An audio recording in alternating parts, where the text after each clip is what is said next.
El malpensante duda de lo que ves. Piensa más de una vez lo que te dicen. ¿Crees que estás en lo correcto? ¿Confías en los que están a tu lado?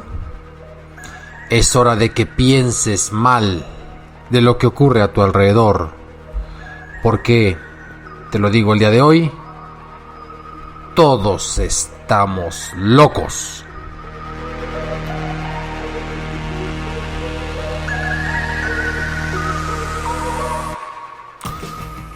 ¿Y por qué quise llamarle a esta emisión de Mentes Funcionales?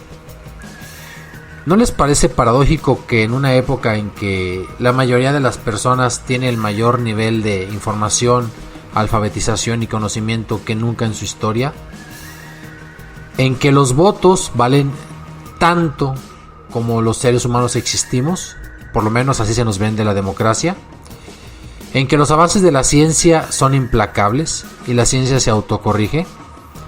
Pero es la época en que tenemos más enfermedades mentales, es la época también en que más decimos que estamos enfermos, es la época en que pues ese relativismo cultural puede rayar en una suerte de relativismo moral y somos tan políticamente correctos que no nos atrevemos a imponer una idea o por lo menos a demostrarla con argumentos para que no se sienta herida esa pobre alma que discute con nosotros. Y efectivamente, en esta gran época de la ciencia, del conocimiento, de la modernidad, pues tenemos una paradoja porque estamos eligiendo a muchas personas que parecen ser efectivamente dementes y funcionales. Digo, en Ucrania y en Guatemala han elegido como presidente a un comediante, a un imitador.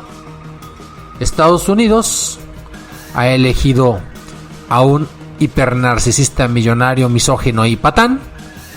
En México tenemos a un psicópata que se cree el León Tolstoy del siglo XXI y que también es demagógicamente correcto. También en Francia, pues ya saben que tenemos un presidente que se cree algo así como Júpiter redimido. Y el famoso Brexit, no saben si es bueno, no saben si es malo, o peor, saben que es malo, pero siguen teniendo problemas para salirse de la Unión Europea. Y los candidatos que potencialmente pueden suceder a Theresa May, pues dicen que se van con o sin arreglo y aunque el país se joda, literalmente. Señores, o estamos locos o ser locos no es algo tan malo.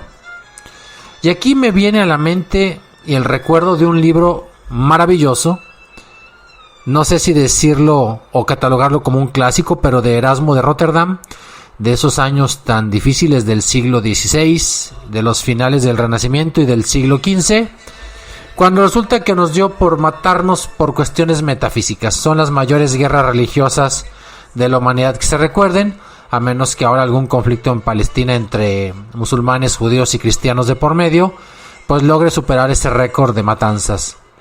Pero pues imagínense un mundo como él solo imaginaba, en donde la persona pues no se deja seducir por el delirio, por el placer, por los vicios. Todo es la razón, todo es el pensamiento lógico. Y Erasmo de Rotterdam hace un libro que se llama El elogio de la locura. La locura surge en el Renacimiento, justo cuando este libro se elabora como una nueva encarnación del mal.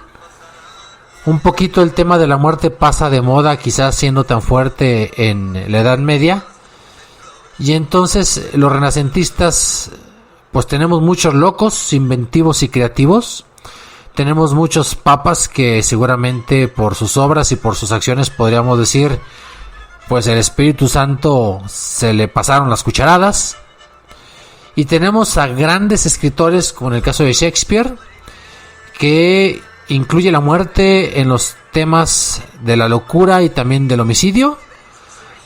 Tenemos a un loco simpático como es Don Quijote, con esa locura imaginativa y pareciera ser el sueño inconcluso de todos aquellos segundones que aspiran a más porque eres un hidalgo. Y Erasmo dice que la locura es el aparato crítico del mundo. Al mundo lo mueven los locos, en pocas palabras. Sin embargo, para Erasmo de Rotterdam, si lo sabemos interpretar, aquí se vale discrepar, la locura pues es como una parte directa de la razón. Ellos piensan diferente, a lo mejor en los resultados, pero también en los procesos. Es muy interesante ver ahora cómo incluso al analizar los cerebros se descubren cómo las diferentes formas de transmisión de la electricidad y cómo se efectúa la sinapsis en esas personas que son adictas, que son psicópatas, que tienen trastornos de ansiedad, que tienen alguna fobia, pues nos llevan a simplificar eso, alguien que piensa diferente a nosotros. Claro que utilizamos ciertos términos relacionados con la razón, con el pensamiento lógico, con el pensamiento matemático, con los descubrimientos científicos para decir, tú te sales de estas conclusiones, tú te sales de estos hallazgos, ergo, eres un loco. Lo curioso es que este libro lo escribió Erasmo de Rotterdam en los Alpes, iba de camino a Inglaterra y pues estaba dedicado a un amigo suyo que tuvo la locura de no cambiar de religión o de no aprobar lo que hacía su rey y bueno, pues termina perdiendo la cabeza. Efectivamente, me refiero a Tomás Moro. Podríamos decir que Erasmo de Rotterdam fue amigo de Tomás Moro y también fue amigo de Lutero. Sin embargo, Erasmo permanece en su religión. Lutero pues clava sus famosas tesis y da origen a lo que es la Reforma Protestante, que por un lado rompe con ese control tan rígido, pero sobre todo pues el motivo de la venta de las indulgencias fue ese detonante que quizás soltó toda esa locura, esa sangría, esa masacre de personas que por creer diferente y que muchos de la noche a la mañana cambiaron de religión, pues nos suscita muchas dudas en torno a cómo juzgar a las personas de aquella época. Y entonces, de ese libro que es El elogio de la locura, yo quiero sesgar, tergiversar el título, pues para ver a personas que me llaman la atención. Una banda de rock de los 90, Guns N' Roses, pues tiene un baterista el cual expulsaron porque estaba bien loco y bueno, era muy adicto a las drogas. Y leo que precisamente hace un día se clavó un cuchillo en el estómago. Díganme ustedes quién se clava un cuchillo en el estómago. Bueno, pues este señor. No era un intento de suicidio. Entonces, ¿por qué se estaba clavando en el estómago un cuchillo? Sí, pues es un adicto. Pero incluso los adictos se drogan pensando que esa situación de la sustancia química les hace un bien. Yo no sé a quién le hace pensar, fuera de los que se hacen el harakiri, de abrirse las vísceras y el significado para los japoneses de que miren, mis vísceras están limpias y yo por eso muero con honor. Pero no creo que es lo que haya querido Steven Adler cuando se clavó ese cuchillo. No me imagino a alguien que esté al lado de ustedes en el trabajo y de repente empiece a darse de topes en la cabeza o agarre el cuchillo con el que corta pues la carnita de su topper mientras está en el receso o está en el recreo de su trabajo y empiece a darse de cuchilladas. La locura está más cerca de lo que pensamos. Y entonces pues resulta que esa locura pues tiene su historia y nosotros podríamos ver cómo antes, incluso en tiempos de los cristianos, en tiempos de los judíos, se asociaba la locura al estar endemoniado. Las enfermedades mentales eran un castigo de los dioses. En la Edad Media, esas personas que manifestaban lo que ahorita diríamos que es un trastorno mental, se les consideraba como poseídas por espíritus diabólicos.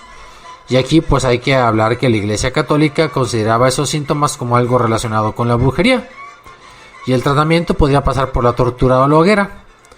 Ojo, aquí tenemos que moderar un poquito esa famosa leyenda negra de la Inquisición, porque si bien es como el sistema más famoso para aniquilar a aquellos que piensan diferente a nosotros o se portan diferente, pues por lo menos había un proceso de por medio, muchas veces sesgado, pero acuérdense que en los países sajones quemaban brujas con procesos sumarios, entonces pues no están muy bien librados tampoco ellos.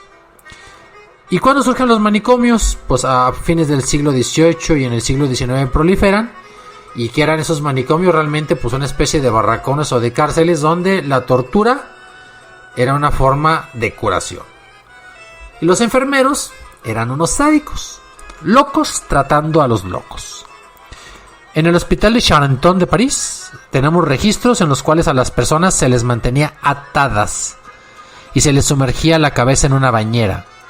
Se les aplicaban chorros de agua fría o incluso se les golpeaba. ¿Qué lograban con eso? Apartar las ideas fijas e ilusiones que pudieran albergar. No hay malos pensamientos que no se quiten con una buena madriza, dirían aquí los policías judiciales de los 80s. Pues en ese hospital de Charenton estuvo ingresado el Marqués de Sade, que por ser un pervertido sexual, pues escapaba de los estereotipos hipócritas de la época. Y bueno, si ustedes ven la película y luego lo cotejan pues con las biografías existentes, así como que estar escribiendo con su excremento algunos capítulos de sus nuevas novelas porque ya ni siquiera le daban la pluma, podría ser uno de los mejores indicativos de que estaba un poco loco.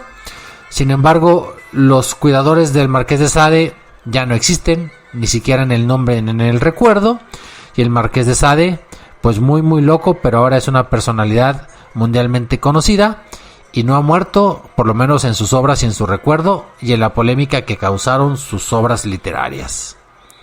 Afortunadamente, pues ha avanzado considerablemente la forma de tratar valga la expresión, los síntomas o las enfermedades mentales.